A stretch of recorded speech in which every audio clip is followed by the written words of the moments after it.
say that many of you are now also the subject of lockdown in your various countries. I'm speaking to approximately 30 people from around the Gulf area and beyond, and it's my great pleasure to welcome you to this online training session provided by AZTech in respect of their contract series. And we're looking very specifically at the aftermath of COVID-19. Commercial enterprise all over the world has been facing the kind of challenge rarely seen outside wartime. Transport, oil and gas, supply chains, logistics, property, retail, hospitality have been suffering the wholesale suspension of trading activities. And in many countries, things will not be returning to normal for many months. And in particular, depending on where you are, the nature of government restrictions, the nature of economic life, which has been suspended effectively. Some of the big questions are, how are we going to return to normal? The number of liquidations, personal insolvencies, mass unemployment, the scale of government intervention. In combination, few of us will have ever seen anything like this before in our lifetime. And the enormity of the potential problems now facing most of us pose questions in every sector concerning whether the conduct of business will return to the way it was before, or will profound change occur in the way in which we engage with each other. I'm welcoming in particular people from Nigeria, people from Saudi Arabia, people from Dubai, people from Oman. Greetings to everybody, and please participate in the chat box on the right-hand side of the screen if you wish. If any of you need to get away, this meeting is now being recorded, and you will be able to return to it as it's going to be posted on the AZTech website. What I can say is, of course, this is going to be a boom time for lawyers. In the short term, lawyers will be considering the parameters of existing contracts, and they will be asking, can ongoing liability for contractual performance be enforced, or will such liability be suspended by operation of force majeure? Has the contract been frustrated? Will the parties take a commercially realistic view and try and renegotiate the contract? And if so, can they be forced to do so? Would losses be covered by business interruption insurance? What happens if the insurer avoids the policy? What flows from a party's insolvency? So in the longer term, all of these questions are going to have to be resolved, and we need to consider how should contracts take in the possibility of further waves of pandemic or new pandemics occurring beyond COVID-19. Are we going to see COVID-20, COVID-21? And if so, will we see those in the short term? And the questions of the way in which business life is being interrupted is vital for most economies to consider. How can contracts be designed to accommodate crises with a flexible but realistic response? So these are matters of concern to the whole of commerce, not confined to the academic theory of law. Businesses may require a long-term strategy based on an innovative approach. And thus, the title of this short meeting between us, the aftermath of COVID-19, changing the way you contract. What we have is a highly significant and practical issue for those of us who are working in contracting. And before we start, let me take the opportunity, therefore, of having a look at some basics and introducing myself. My name is Andrew Goodman. I'm in private practice as a member of the Bar of England and Wales, where I have been working as a lawyer for over 40 years. Obviously, I started when I was 5. I also work as a senior consultant with AZTech, and it's been my pleasure to do so for the last 15 or so years. And I work in my private capacity as an international mediator, negotiator, conciliator, and trainer in 20 different jurisdictions around the world, including within the Gulf, Southeast Asia, the Far East, and Europe. I have a practice in London. I'm also a partner in a Washington, DC law firm, and I'm a panel mediator for organizations in Hong Kong, in Kathmandu, in Lagos, in Ankara, in Turkey. And I tend to have an overview because I have the opportunity, very fortunately, of working around the world and seeing the way in which different legal systems are trying to grapple with these rather intractable problems, which have now been thrust upon us in short order. So in dealing with my approach, I tend to use simple concepts wherever I can. And I think it's important that we simply have a look at the basics at the point of starting. So I am sure that for many of you, this is trite, but if you'll bear with me, I don't know who's on the on this webinar, and I'd like to take the opportunity of going back to a little bit of Contract 101 so that we can try and contextualize the areas that we're talking about. So let me start by reminding you, what is a contract? A contract is an agreement between parties based on an exchange of promises or obligations which the parties intend should have legal effect. They should be legally enforceable. So let me break this down. We're all familiar with the nature of agreement. An agreement is a consensus. It is a meeting of mind. And it denotes that both parties have a clear and certain understanding of what has been agreed between them. And the nature of what has been agreed is an exchange of promises or obligations. In Sharia, the concept is aqd, the notion of an obligation which is binding upon a party. And in the modern sense, when we talk about an obligation being binding, we regard that as being enforceable according to the law, which governs the agreement between the parties. And it's right that the law should govern the agreement between the parties on the basis that once one enters into an obligation, whether it's commercial or transactional, the parties should be expected to abide by their obligation.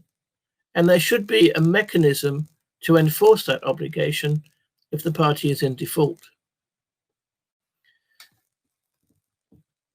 Fundamental to this, of course, is the way that business operates in the modern age. For the commercial convenience in contracting relationships, most of the contracts to which you will be a party, or which you will be advising your employer, or which you may be dealing with in respect of identifying an other contracting party through a procurement process, most of the kind of contracts that we are talking about will be substantial, will be complex, will be based on a technical requirement, and will derive from a commercial need.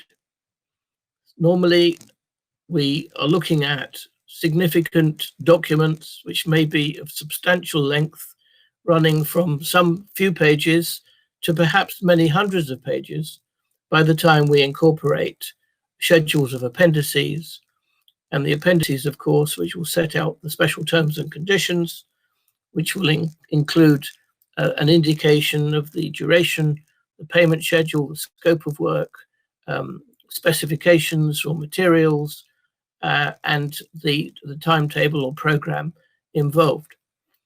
So where do our contractual relationships emerge from? generally speaking, there will be either a commercial need which derives from either the supply of goods or services, or the construction of plant, or the development of major infrastructure projects. It doesn't matter how large the scope of the project or how small the scope of the project. These days, we record our agreements in writing because it reduces the scope for argument. When we're talking about the enforceability of contractual rights, one of the difficulties that people get into is they fall into argument about the nature and extent of those rights, and that brings into play their enforceability. Who is to be affected in respect of contractual arrangements? Well, if you think about the organization of your own companies or your own firms, there will be structures which are layered by department or by group or by project management. And it's important these days that people have an aware of their obligations and aware of how they fit into the wider scheme of the general contractual relationship between the parties. When I started as a lawyer, it was very rare for anybody other than a lawyer to see the document which recorded the contract. You would send your draft to the other side, they would send it back with their alterations, and you would keep the drafting going. And eventually the document would be signed, and then it would be put into a filing cabinet. And unless there was an extraordinary problem, nobody would ever need to see it again. And lawyers often hope that once a contract is drafted, that's the end of it. Nobody needs to go back to them to deal with any problems. These days, modern contracting is designed to be a working document. The project manager or the contracts manager or the operations manager will need the scope of work, because he will need to know whether within the contract the scope is sufficiently defined, or the specifications for materials or the programming is specifically definite and certain to deal with any queries that arise during the operation of the contract as between the various contracting parties. And contracts, therefore, have got to be written these days in a language which is available to non-lawyers as well as to lawyers. There's no point having a document and the working party has to go back to the lawyer to say, what does this mean? We live in an age where contracts have got to be accessible in terms of the language that's used, but still sufficiently definite to define the legal rights which underpin the arrangement between the parties. Moving on, I just want to talk about two very specific, basic and fundamental aspects of contract before we start to grapple with the subject matter at hand. There are two general principles of law which I like to raise in order to give context to the problems that people face when they're dealing with situations which engage looking at a contract to see where the parties' rights lie.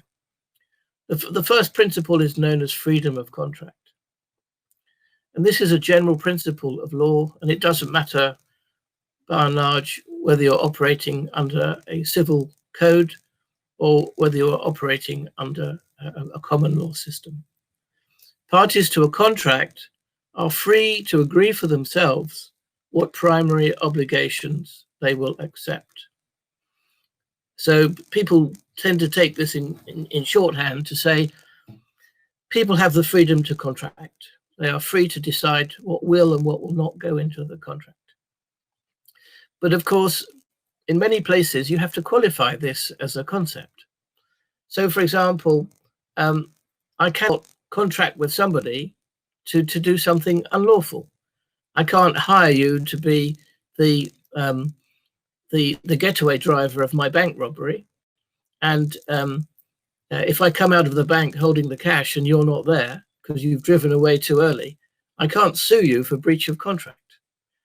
The reality is we're qualified in many ways in the freedom that we actually have to decide the obligations we will enter into. So, for example, across the world, consumers are now protected from practices, misrepresentations, poor quality, non-merchantability of goods from unscrupulous manufacturers. And consumer law, therefore, overlays the concept of freedom of contract. If we're contracting internationally, international law itself may embargo or prevent us dealing with trade in a particular way, either for political reasons or by reasons of war. There may be an interruption to the flow of trade between states, and this qualification may extend to the whole of the global community trying to protect itself from from powers. So, for example, nuclear proliferation is something that the international community takes seriously, or the sale of the unlawful sale of heritage works across borders, the cross-border trade in drugs. These are all governed by international sanction, which is also a major qualification to the idea that people are free to contract in the way that they wish. The second general area that I want to remind you of is something which is known as the sanctity of contract, but for many people is known as privity, the privity of contract. And this is another qualification on general principles about who you can contract with. And it's simply the idea that only a party to a contract may enforce the obligations under it. So, for example, if I owe money to B and I do work for C, I can say to C, don't pay me, pay B the money because I owe him. If C doesn't pay the money to B, B cannot sue because he's not a party to the contract. I am, only I can sue. This is a very simple illustration of this principle of privity. The reality these days is that contracting becomes very complex, and generally there are third parties, that is non-parties to the contract, who may suffer as a result of its breach. And these days modern contracts generally contain a clause dealing with third-party rights, and in many states there is statutory law which engages, again, as an overlay across the top of a contract to specify the impact that the contract may have on third-party rights and whether they can sue under the contract or not. So a very broad introduction to the starting point for the issues at hand in dealing with the problems that we now face.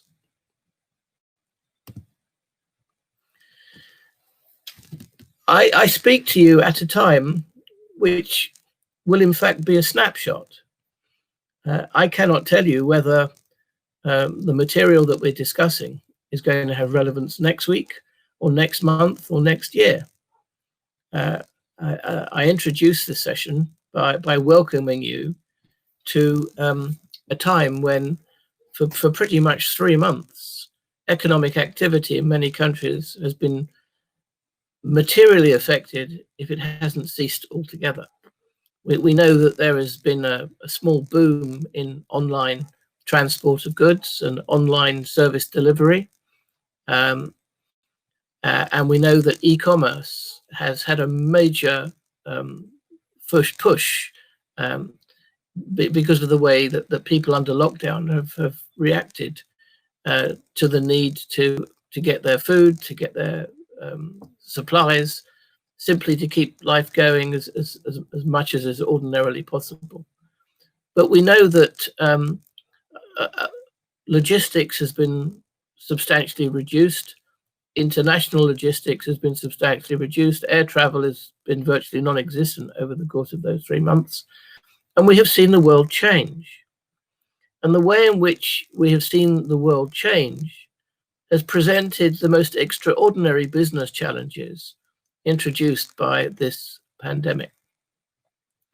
The first thing those of you will have seen trying to continue the operation of a business is the collapse of supply chains. Now, in contracting terms, supply chains don't generally organize themselves on a multi-contract basis. They tend to organize themselves on a sequential basis where you have a series of contracts passing from one company to another, to another, to another, up and down the supply chain, except in circumstances where there is a proprietary rights in intellectual property, or in circumstances where there may be licensing arrangements governed by one party, which gives access to other parties within the supply chain. However, in the point at which a supply chain collapses, that is the focal point for the under or non-performance of a contractual obligation. And the focal point at which the chain becomes broken gives rise to contract liability, if indeed, of course, the situation has come about where the person or the company that breaks the chain is liable. So we need to assess the impact of the reason for the supply chain being broken and mitigation that's available to the other companies above and below in respect of the supply chain. We have seen the suspension of trading activity across an enormous number of sectors, particularly hard hit transport and hospitality, retail, property. It's almost inevitable that there will be a systemic and long-term recession. I think the idea of bounce back or immediate bounce back is probably only going to be available with government intervention by the use of central banks. And this idea of the suspension of trading activity gives rise to contractual liability, both in a macro and a micro way. In a macro way, we're talking about the trading relationships between large corporations and their suppliers and their customers. But in a micro way, we're also talking about the contractual relationship in respect of the employee structure. In the United Kingdom and in the United States, there's been a process called furloughing, where government intervention has enabled companies to retain their employees on the basis that the government is paying directly a percentage of their wages. But I suspect in many of the countries where you are watching me from, we are now seeing a situation where employment is of great concern, and companies are going to have to manage situations which they had not anticipated and find a way to do so, almost inevitably in partnership with the state, because employment contracts will be overlaid by employment regulations as between the state and the employing entity. Travel, retail, and hospitality have been shut down. The kind of contracts we're talking about here are generally individual contracts in terms of consumer activity, but nonetheless, we see very significant problems arising out of unemployment and recession. And it may be that it takes a great deal of time for the retail and hospitality industry and the travel industry to return to a fully functioning economic unit. And if you consider the restrictions, health restrictions, which will be imposed on this kind of economic activity, it's quite likely that we will see a very significant upsurge in liquidations and insolvency arising out of the fact that it may not be economically viable for these businesses to continue. Where that happens, there will be knock-on claims arising out of insurance. We will see significant interaction, probably in the courts in every country, in respect of business interruption insurance and whether businesses are covered or not. We may see insurers trying to avoid policies on a global nature. We will have courts determine whether an all risks policy covers pandemic, or whether it doesn't, whether the insurer can say that it has to be a known risk. And these are questions which are likely to flow into the courts over the next 2 years, at a time when many businesses will be trying to seek some kind of relief in respect of their existing contractual obligations. We've already seen that the impact on the consumption of oil has had a dramatic effect on the oil price internationally. And of course, this came on the back of difficult trading conditions, which had already driven down the oil price. And for the petro-dollar economies in the Gulf and those economies such as Nigeria or in the Far East that are heavily dependent upon the price of oil, it looks as if this is going to be a difficult time for contracting provision and something that's going to be with us for perhaps 2, 3, 4 years. What happens in economies of mass unemployment in circumstances where companies simply cannot afford the payroll of their former employees or their existing employees? And what is going to be the nature of contracting in circumstances where the companies are caught in a vicious circle? On the one hand, they cannot afford to employ the staff that they need to fulfill their contractual obligations, and therefore their contractual obligations come under significant pressure.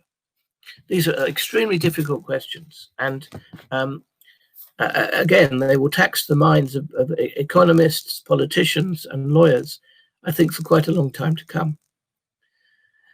Many of you who are watching will have no mature history in their jurisdictions of the nature of insolvency and liquidation. And certainly in the Gulf area, the notion of insolvency and liquidation is probably not much more than a decade old. And still, people find it a strange concept to understand. The idea that a company will be wound up because it cannot pay its debts as and when they fall due, that the creditors have to be met out of any money that's available to be got in for the company, and then will be distributed to the creditors on a proportionate basis, unless the creditors are secured.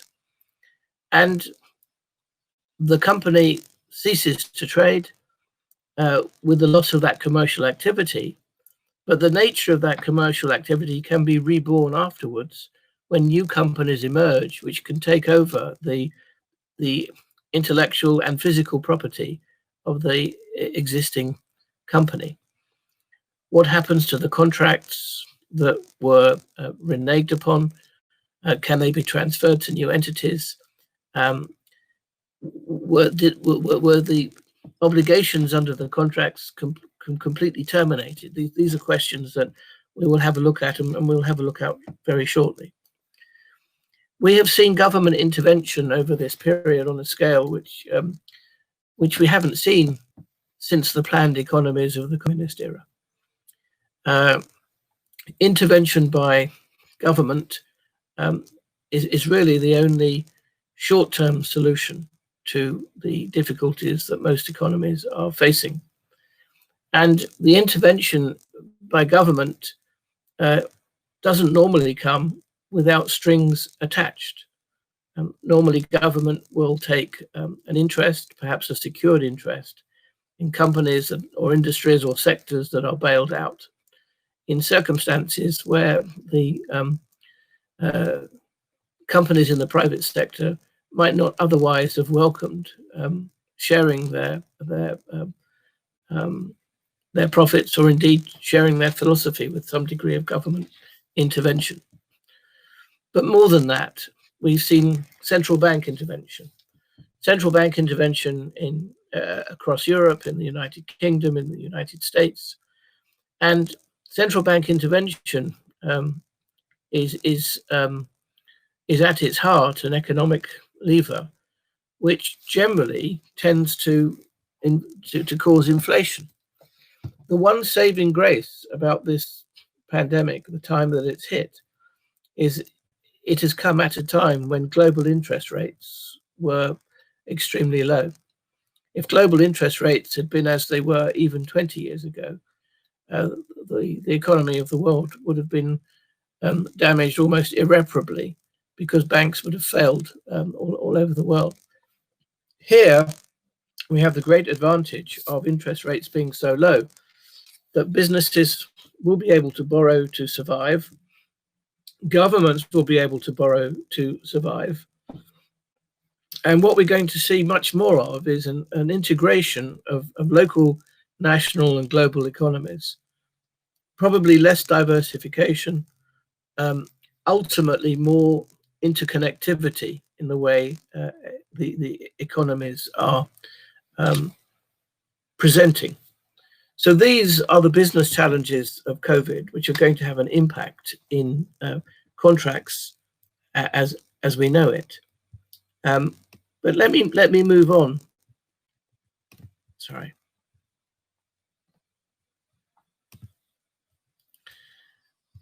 I want to talk about existing contract structures to see whether or not they meet the challenges that we are going to face, all of us working in the sphere of contracts. And the first challenge that I want to talk about is the enforcement of existing rights. There are a number of challenges which the business difficulties that I've talked about, almost with a global perspective, are throwing up.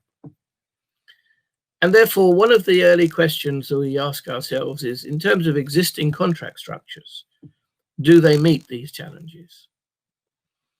We've talked at the outset in a quick review of Contract 101 about the nature of contracting. What is a contract? And by and large, we're talking about the enforcement of rights based on obligations that have been agreed on by the parties. So in terms of the enforcement of rights, generally speaking, in commerce, enforceability turns on payment. Almost all commercial contracts give rise to the supply of products, goods, or services for payment. Now, in every sector, contracting parties face the challenge of getting paid in circumstances where the money flow may be drying up because companies are simply going out of business, and on that basis they cannot meet their contractual obligations, or they don't have the workforce to inject productivity sufficient to meet their contractual obligations. So I'm asked immediately a question which I think is a very important question. Does COVID-19 amount to force majeure?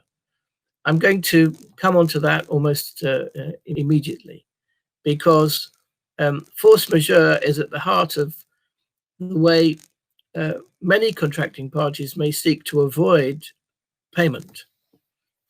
And let's touch on this as a basic. So a force majeure clause in a contract is designed to enable a party who is faced with extraordinary circumstances which are beyond his control and which could not have been envisaged when the contract was entered into, to enable him to suspend the temporarily his performance obligations. Now, the difficulty with whether COVID-19 is a force majeure act or not is, first of all, it may not be specified within the contract in the particular clause. It may be, of course, that an epidemic is contained within a force majeure clause. It wouldn't be unusual. But if the force majeure clause is silent, there are a number of difficulties arising out of whether or not COVID-19 is force majeure. If it is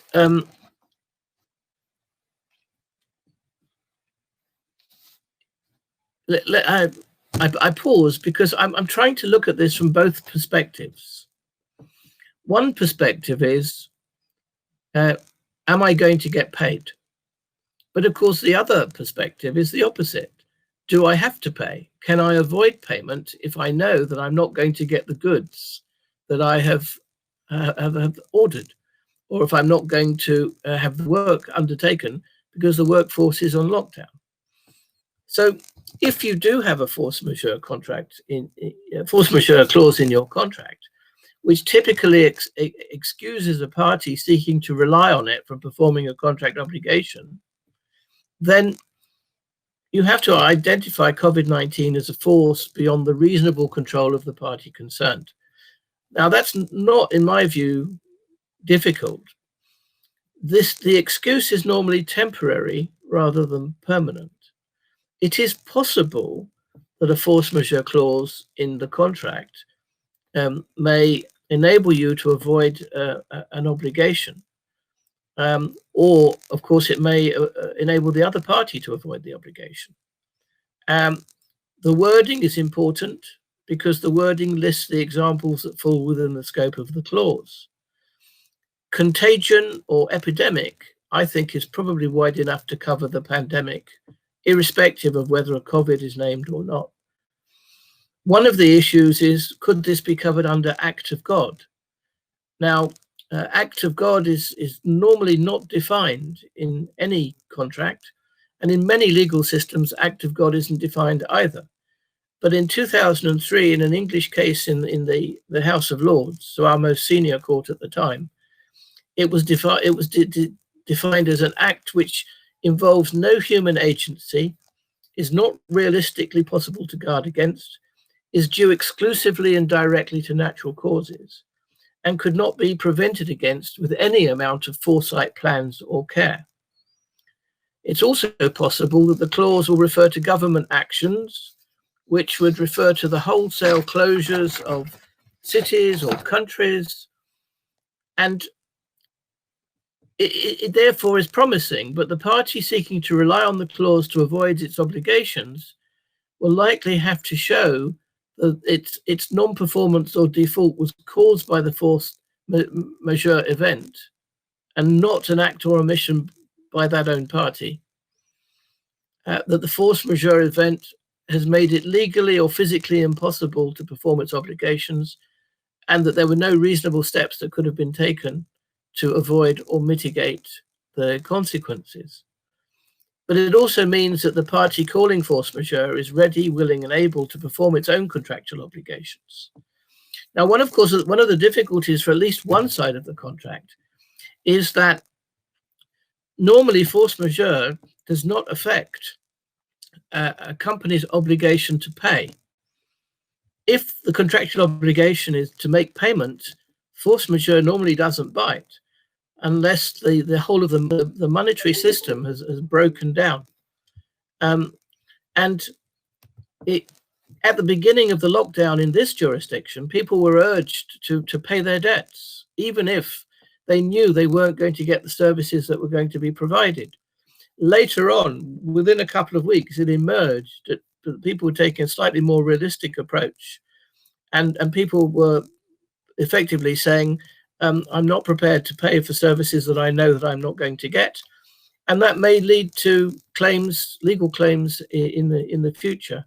As I say, I think it's going to be a boom time for lawyers, and lawyers will recover more than anybody else, I think, really, quite quickly. The counterparty's obligation in respect of a performance, a specific performance under the contract, may well be unaffected by the pandemic. What we're talking about is either the prevention of implicit or express waiving of contractual rights, but it's got to correspond with what those rights are going to be.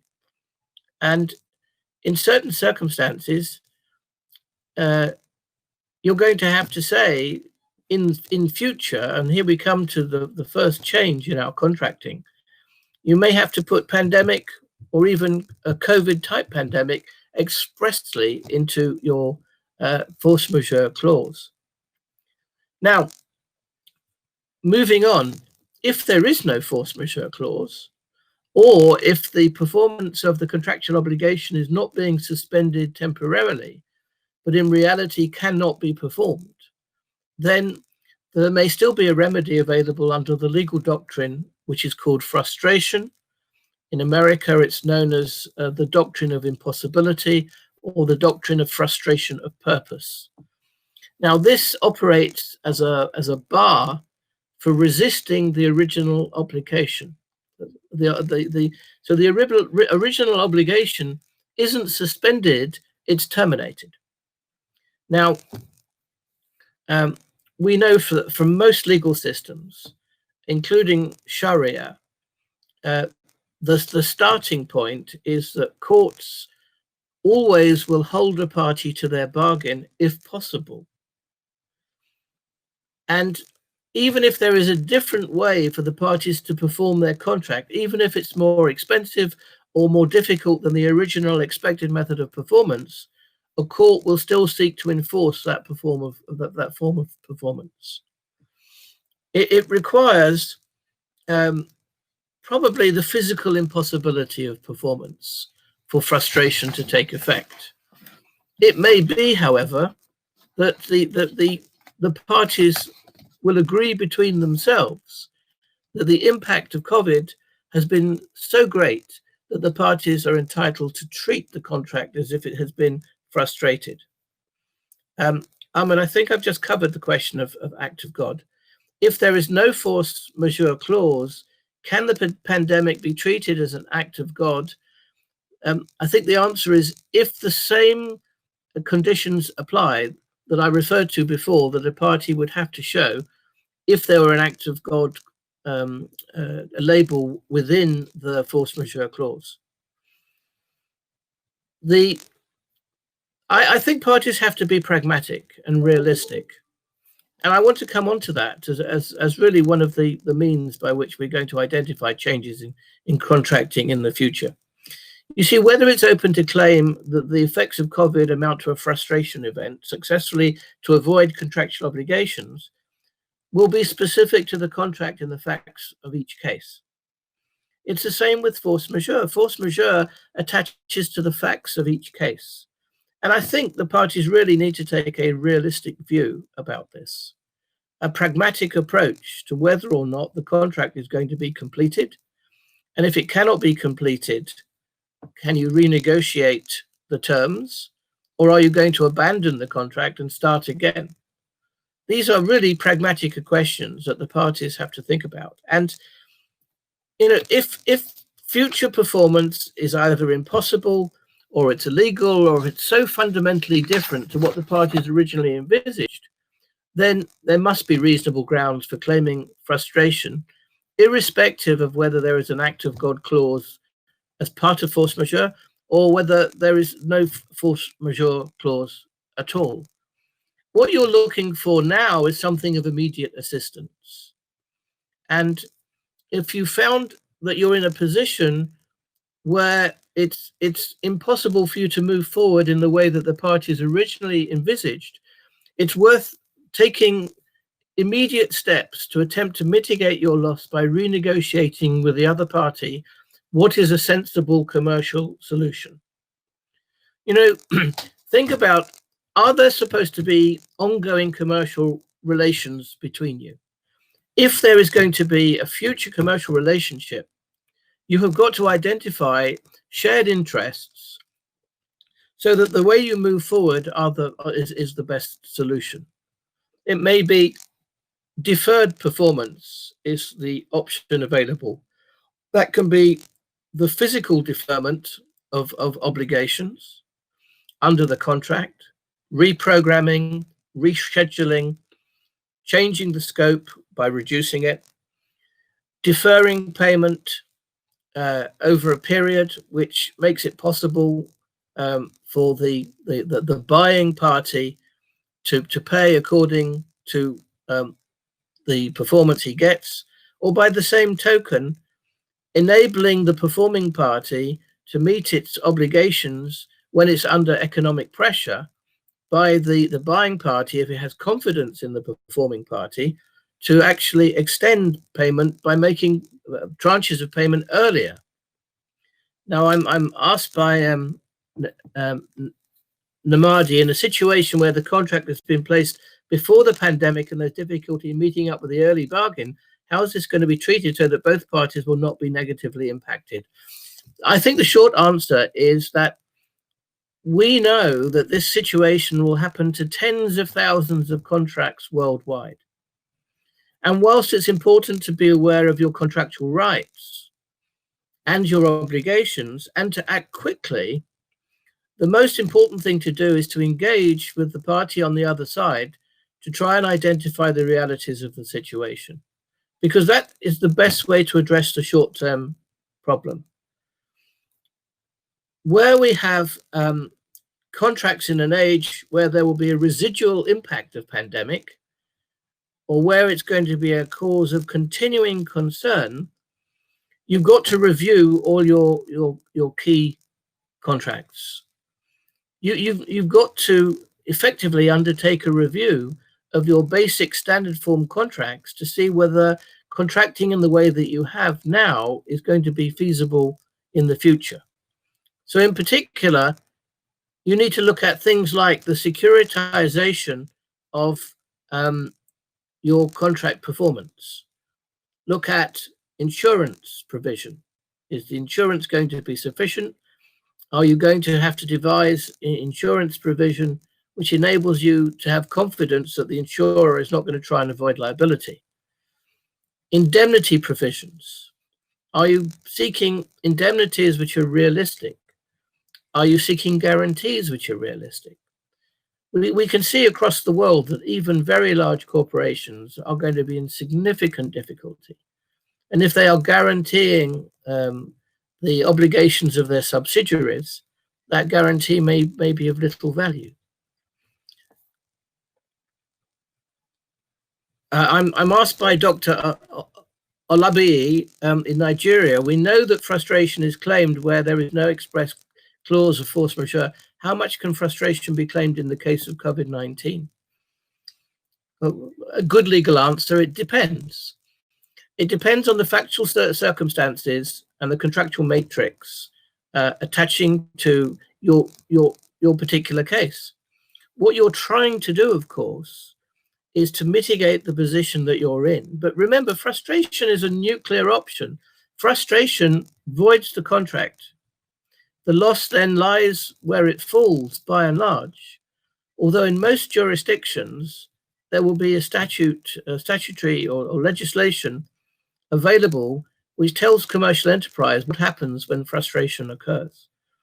The common law generally regards loss as lying with the party where it falls, which is sometimes very unfortunate. So in this country, we have a law reform Frustrated Contracts Act of 1943, which has been updated, which deals with our commercial situation. And I'm sure there's the same in the United States. Question: why the Chinese put a pandemic clause in their agreement with the US? This gave rise to when they did. Okay, so Agnes says to me, is it important when you knew about the virus and its potential to become a pandemic? And she points up the fact that the Chinese had already put a pandemic clause in their agreement, their trade agreement with the United States. That indicates two things. First of all, the Chinese recognized historically that a future pandemic was a real possibility. And of course, that I think was a throwback to SARS and what we in the West call Chinese bird flu. So they had already experienced pandemics and they knew to put them into their commercial agreements. Is it likely to be enforceable? Well, the trading relationship between China and the US is a top-level treaty obligation. Therefore, it's a matter of the sovereignty of a country. I'm afraid I take the view that if it doesn't suit the United States will simply void the treaty. And under the present incumbent in the White House, it's quite likely that they will, depending on what side of the bed he gets out of in the morning. Will the agreement still hold if you had already known of the virus? Well, if you think about it, in force majeure, you're already introducing known possibilities in the list of things which are going to become a force majeure event. You will also go to your insurer and you will try and insure against those events which might be a force majeure event. Under those circumstances, yes, it's a viable commercial agreement which could hold, and as a contract it should hold, and the provisions are there. But and if the obligations are stated sufficiently clearly, it's perfectly enforceable. But if we're talking about a top-level treaty obligation, then the United States in particular has been walking away from treaties over the last 4 or 5 years on a fairly regular basis. So I have some doubts about that. A question from Chinela Magalu. Since the cause of COVID-19 is still unknown or controversial, it will be difficult to prove that it is an act of God. I think this is a difficult question. Certainly it couldn't have been contemplated by the parties at the time they entered into the contract, unless we're talking about a contract that's been formed over the last 14 or 15 weeks. Can both a force majeure and a frustration clause be put into one contract document, or can you only use one clause at a time? They can both be in the contract, but they're used for different purposes. Force majeure is generally a temporary suspension of contractual performance obligations. Frustration is designed to cancel the whole contract. Should all contracts have force majeure clauses going forward? It's advisable, and in my view, it has generally been advisable to have force majeure in most commercial contracts. But that really leads me on to really where I'm going in terms of my recommendations. And of course, this is simply a taster in respect of the future. The idea, of course, is that people are frantic to look at short-term solutions. But what I'm really concerned with is making people think about the longer-term solutions. First of all, I said, look at your standard form contracting arrangements at the moment. What are the parties under the contract, and when must they be performed? Are the obligations stated with sufficient clarity? How does a pandemic impact on the parties' ability to perform their respective obligations? And what specific practical difficulties does it create? Does the contract contain provisions allowing one or both parties to terminate it or postpone performance? That's respectively frustration and force majeure. If so, in what circumstances can the parties do so? Matter of freedom of contract. You should be able to choose the circumstances under which either of those things will happen. Does your contract explain what the consequences of termination or delayed performance would be? This is an extreme situation, and it may be that you've now in the future got to think about extreme situations where you haven't in the past. In particular, what are the financial consequences for the parties? And do you risk being sued for failure to perform your side of the bargain? If so, can you lay off your performance obligation with insurance or indemnity or guarantee? Is performance of the contract physically or commercially impossible so that it may have been frustrated? You need to build in mechanisms for practical protection for physical performance, if at all possible. And what in practice are the consequences to you going to be of invoking either a force majeure or a frustration clause? Now, take a step back and look at the wider picture. What would you ideally like to achieve? Do you want to end or suspend or vary the terms of the contract? And how important is it going to be for you to preserve your commercial relationship with the other party? Now, most of these questions give rise to fairly short-term solutions. Each contract will need to be considered on its own specific facts. You will have to work out what the legal position is likely to be, and you'll have to work out a mechanism for informing the other contracting party that you want to enter into new contractual arrangements. And the disruption caused by coronavirus has inevitably left organizations and individuals needing to review their insurance policies to see whether the risks and potential losses arising from the virus and from government's reaction to it are covered, particularly looking at things like the indemnity offered under all risks policies or dedicated business interruption insurance.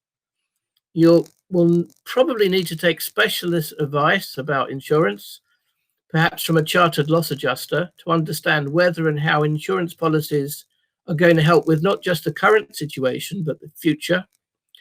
And the starting point may be to identify when all risks are covered. Now, most standard commercial insurance policies cover a wide range of risks, but they may be unlikely to cover specialized or unlikely risks, which is why I think that for many jurisdictions, questions of what insurance policies have covered in this crisis will be before the courts before too long. And even if your policy does include something like a notifiable disease as a risk, you need to make sure that it doesn't fall into any exclusions. So, for example, there are some insurance policies that exclude mutant variations of atypical pneumonia, such as SARS, and we still don't know enough about this virus to know whether that's what it is. It's an atypical pneumonia based on a mutation. And therefore, we simply don't know about the extent to which businesses who think they are covered are in fact covered.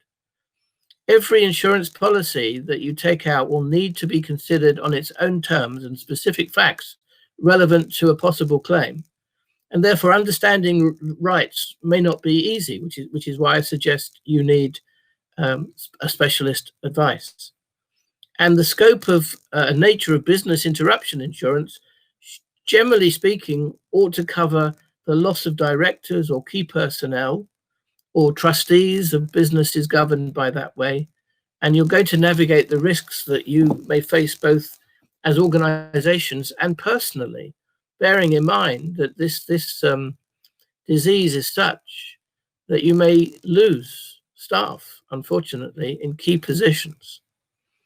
So looking at the future in terms of identifying changes to the way you contract. First of all, what is fundamental is the philosophy by which you contract. And this may become a very significant change. In business terms, are you using contracts simply to rely on rights to enforce obligations which the other party has entered into? Or do you want to have a practical outcome that suits your business in circumstances when the other side get into difficulties? Is your contract going to be rigid as it always has been, or more flexible? Do you want pragmatism or do you want certainty? You have to have an eye on insolvency issues. There's no point contracting if there's a risk the other party will go bust. What state support is available if you are a very large-scale industry? What is your economic interdependence with the other contracting party? Can you renegotiate? How easy is it going to be? That should be your first port of call in the future, because it enables you to avoid conflict rather than wait for conflict or disputes to happen. And you need the flexibility of an easy and early dispute resolution process. These are the challenges that we're going to face in the future. I have enjoyed very much speaking to you about these issues, and it's obvious they represent very significant, challenging issues. But I do hope to welcome you on some of the AZTech courses which are generally going to be 3 or 5 day courses in which I engage, in which I lead. And I hope that we can continue a constructive dialogue in the future.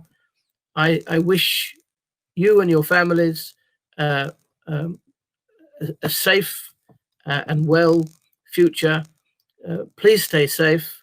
Please comply with the health and safety obligations which your own governments have asked of you. But be careful. Governments don't know the answer. Make sure you take care and look after yourselves and your families. Thank you very much.